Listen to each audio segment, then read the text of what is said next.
ओम नमस्तेभ्यः। ओम नमस्तेभ्यः। ओम नमस्तेभ्यः।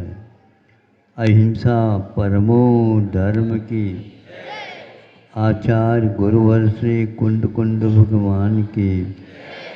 आचार्य गुरुवर श्री ज्ञान सागर मुनि महाराज की।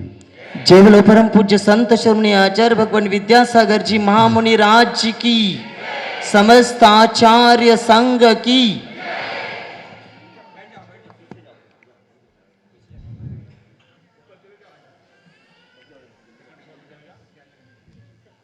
आपको ये विदित होगा अथवा सुन करके विदित होगा कि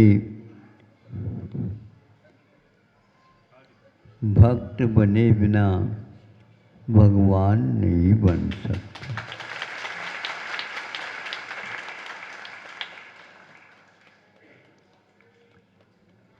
अब भक्त कहाँ से प्रारंभ होता है, उसका भी तो कोई प्रारंभिक दशा तो होगी।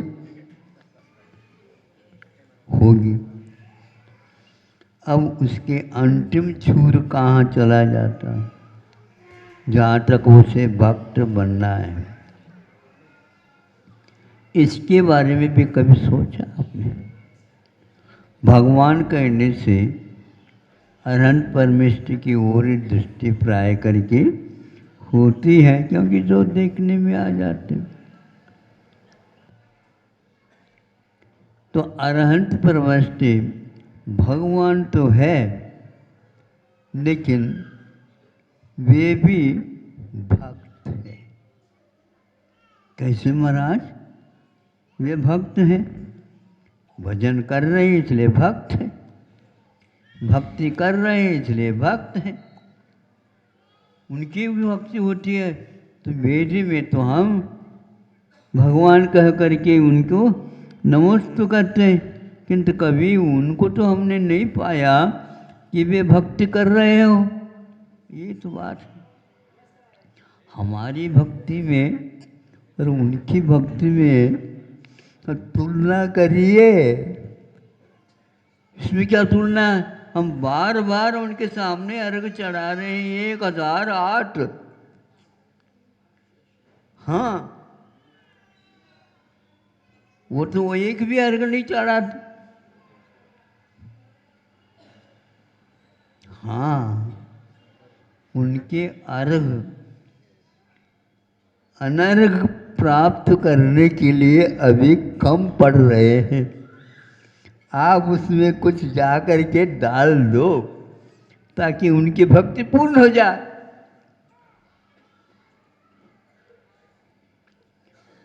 अरहंत परमेश्वर भी भक्ति करते हैं, तो आज आप लोगों को क्या हुआ है कि आप अपने आप को भक्त मान रहे हो? ये सब अविवेक पूर्ण स्वाध्याय का फल है। महाराज, हमने ये तो सुना नहीं, कुंड कुंड भगवान ने स्पष्ट लिखा है और उनको साधक कहा है, साध्य नहीं कहा है। साधक कैसे बोलते हो आप? इसलिए वे ध्यान कर रहे हैं। और ध्यान किसका किया जाता बताओ? जिन्होंने ध्यान लगाया और सिद्ध हो चुके, उसके वो ध्यान कर रहे हैं। इसलिए बार बार मैं कहा करता हूँ, किसी के पास वो अपने आप को अरबपति मान लो, हैं? गलत बात, ऐसे नहीं कर सकते आप। पहले गिन लो आपके पास अरब रुपए है क्या नहीं। तो 99 करोड़ 99 लाख 99,000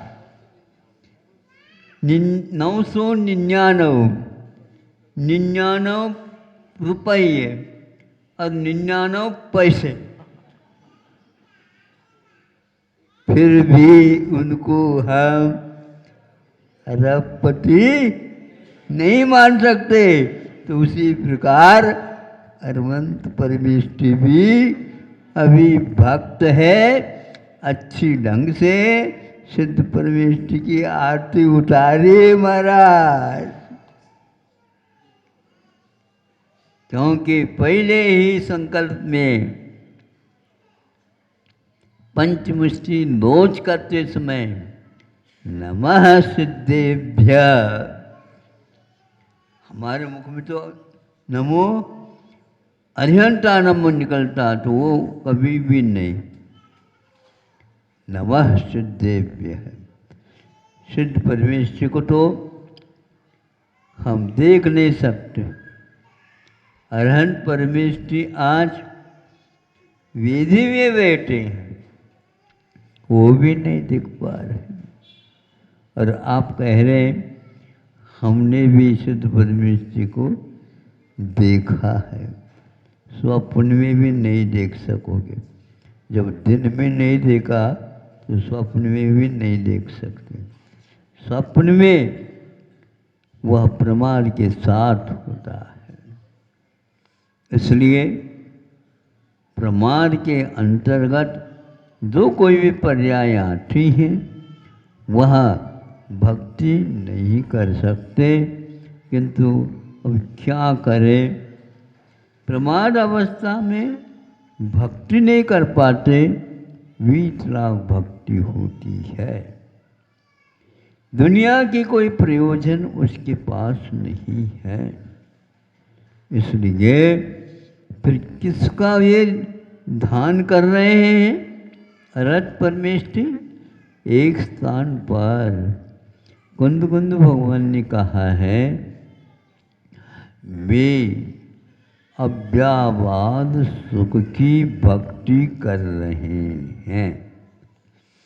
क्या कहा?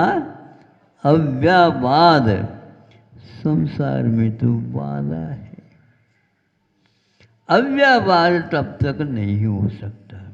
एक पाई की भी कमी है, सहन नहीं हो सकता, असह्य है। हम उसको अरबपति नहीं कर सकते। अब यदि मान लो एक पाई कहीं से भी मिल जाए, कहीं से मिल जाए, आपको परिश्रम करके उत्पन्न करना होगा, ऐसे नहीं मांग करके ले आओ। ये भी ध्यान रखना, ब्याज का भी नहीं खाते। हाँ, 99 करोड़ के ब्याज कितना होता है? हाँ, वो भी नहीं खा सकते।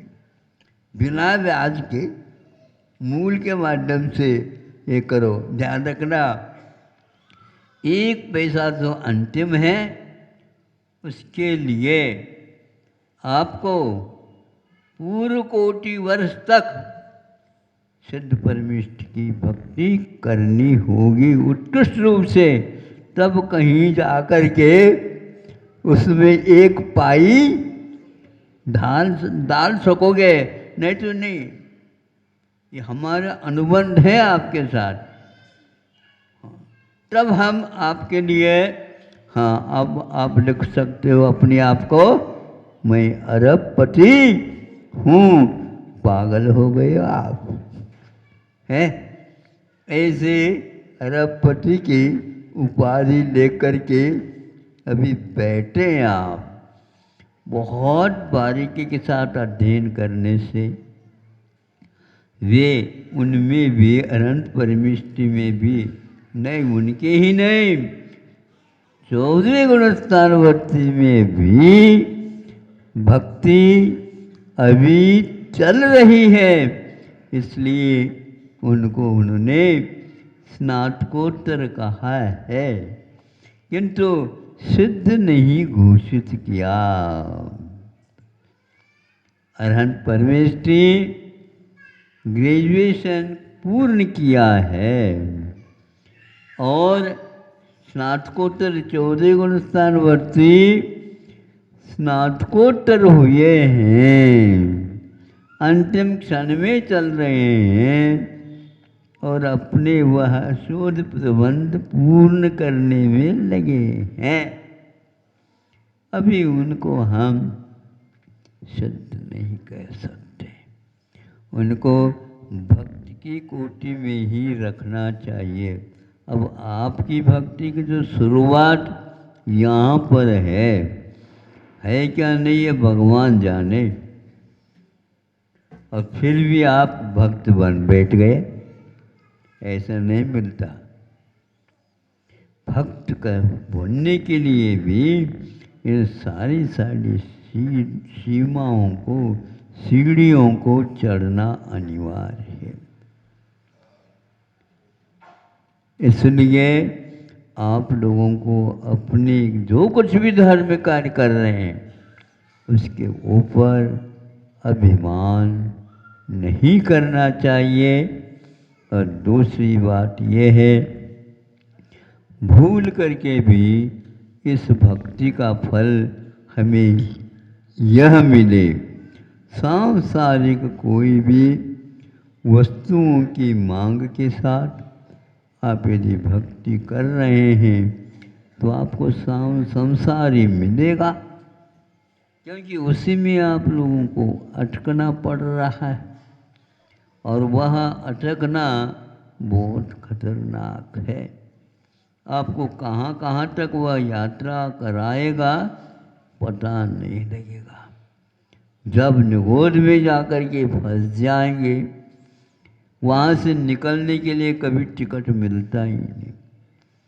यंत्र मुहूर्त में मिल सकता है, लेकिन काल अनंत निगोद मझार का है। निगोद में अनंत काल तक रह करके आया, निकल करके आ गया। लेकिन यदि इसमें उन्नति नहीं करता है तो पुनः निगोद की यात्रा उसको होगी। यह नियम बांधते हैं, नहीं चाहते हुए भी उधर जाना पड़ेगा, क्योंकि समय का आपने सदुपयोग नहीं किया। इस प्रकार अतीत को देखने से लगता है इसका कोई अंत नहीं था, भविष्य की ओर भी देखते हैं इसका भी अंत है क्या नहीं है, ऐसा नहीं कह सकते, किंतु अवश्य इसमें भी बहुत मोड़ विद्यमान है। इन सब को घूम घूम करके यदि बहुत ऊंचाई तक पहुंचना है तो रास्ता दो प्रकार के होते हैं, एक सीधे ही चढ़ने के और एक घुमावदार। चढ़ता कम, घूमता ज़्यादा है।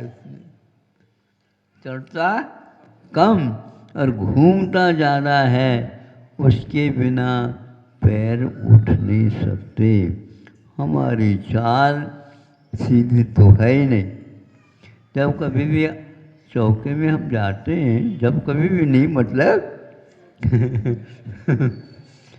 और वहाँ पर हम दो रास्ता पाते हैं, एक तो सीढ़ी है, दोनों तरफ से सीढ़ी है, और बीच में मोटरसाइकिल की भी सीढ़ी है। उसमें सीढ़ी नहीं रहती, नहीं समझे, वो सीढ़ी से तो चढ़ते चले जाते हैं और मोटरसाइकिल उसको यूँ चलाते वो चले जाते हैं। ऐसे है, ये चढ़ना बहुत कठिन होता है। ऐसा होता है या नहीं? आपके चौके में है ऐसा? हाँ, प्राय कर जिसके यहाँ गाड़ियाँ मोटरसाइकिल साइकिल वगैरह हैं, वो इधर अपने लिए चलने के लिए सीढ़ियाँ हैं और बीच में मोटरसाइकिल को लगाते हैं, तो उसको घसीटने की कोई आवश्यकता नहीं। आप चलते जाओ, वो भी आपके साथ चल जाएगी। आपके रूटीन में भक्ति आ जाना चाहिए, किंतु ध्यान उसी पर रहे, तो वो दुनिया में कोई भी उनको इष्ट नहीं है। रथ परमेष्टि को और स्नातकोत्तर महाराज को 14 गुणस्थान वर्ती को हम स्नातकोत्तर महाराज मानते हैं और अरहंत परमेश्वर को हम स्नातक मानते हैं। बाकी सब हम नीचे के कैटेगरी में, उसमें भी कहाँ पर हमारा नंबर क्रम है ये बताना भी बहुत मुश्किल है, लेकिन कम से कम ध्यान तो रहना चाहिए कि हम किस सीढ़ी पर विद्यमान हैं। रुकिए नहीं और चलते रहिए। महाराज चलना तो आसान है, फिर चलते रहिए और ये वो और कठिन है महाराज। चलने में तो पैर कभी कभी दुख सकते हैं, चढ़ने में तो छाती दुखती है। हार्ट अटैक की ओर चला जाता है, मामला बहुत। अब बाईपास है नहीं समझे, अब बाईपास का जीवन कितना है क्या पता। धीरे धीरे चढ़ियो। सुन रहे हो कि नहीं आप लोग? हैं, सुन रहे? अच्छा, कैसा लग रहा? हाँ, चढ़ना अच्छा लगता है कि चढ़ना? नहीं महाराज, हमें तो अभी ऐसा है न, चलना भी अच्छा लगता है और चढ़ना भी अच्छा लगता है, लेकिन जो दूसरे चल रहे हैं और चढ़ रहे हैं उसको देखना ही अच्छा लग रहा है। ये भी बहुत अच्छा है। कम से कम हमारा नंबर इतना तो लिखा हुआ रहेगा कि जो चल रहे हैं उसकी प्रशंसा तो कम से कम कर ही लो। जितना मिल जाए उनसे प्रेरणा मिल जाए।